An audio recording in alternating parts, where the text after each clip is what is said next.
Abhishek Jha is with us on the broadcast.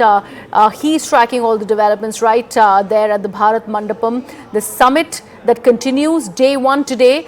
Abhishek, even as we talk about the all-important bilateral between India and UK, the French President Emmanuel Macron has just arrived at the venue. If you can take our viewers through what is planned for India and France. We know that there could be a possibility of French President Macron also having a bilateral talk with Indian Prime Minister Narendra Modi. French President has arrived today. He did not attend the first session of the G20 summit level talks, but he will be attending the next two sessions that are going to happen, and that will be again important. We have seen strong bilateral ties happen, progressing in the last few years. The Rafale deal that has been a testament of bilateral ties between the two nations. Prime Minister was recently chief guest in Bastille Day Parade in Paris, and now very soon we have seen back-to-back visits happening in India. We have also seen so many world leaders gathering here and discussing about the finer elements of global issues, financial issues relating to climate change, food security, fertilizer security, and also a crisis that is actually impacting the global south. The important part has been that how to ensure that those voices of global south are also heard at this meeting of the somebody can say that the global elite. While the Prime Minister is having a meeting with Rishi Sunak, we have seen India, UK been engaging on various issues, especially free trade agreement is something that the two sides have been looking forward to an early finality. And now when with this meeting, we can only hope that the free trade agreement that is pending and that is kind of delayed in the last 1 year would get concluded very soon. It could be a possibility that within next 2-3 months, Prime Minister Sunak may travel back to India again to sign on the free trade agreement deal himself.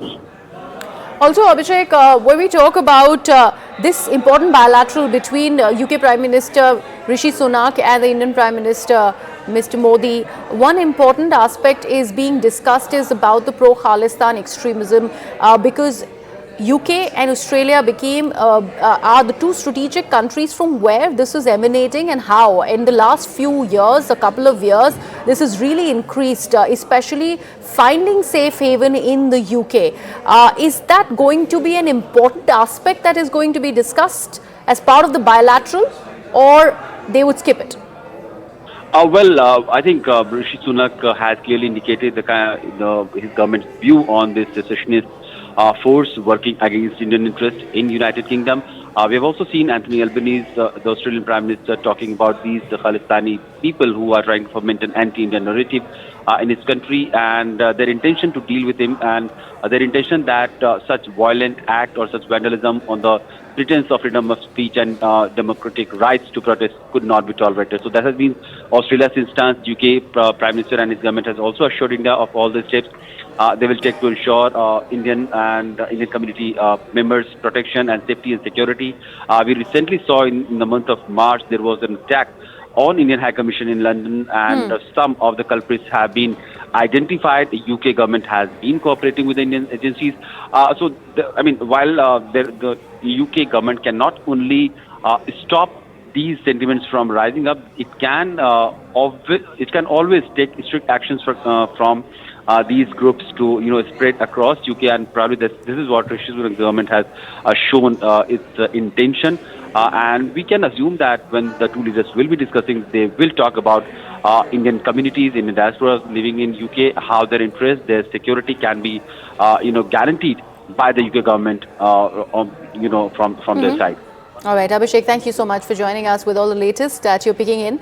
And that important bilateral also is going to be dominating headlines today. We are tracking all the developments vis-a-vis that. We'd have to wait and watch whether or not there is a bilateral with the French President Emmanuel Macron and Prime Minister Narendra Modi or not.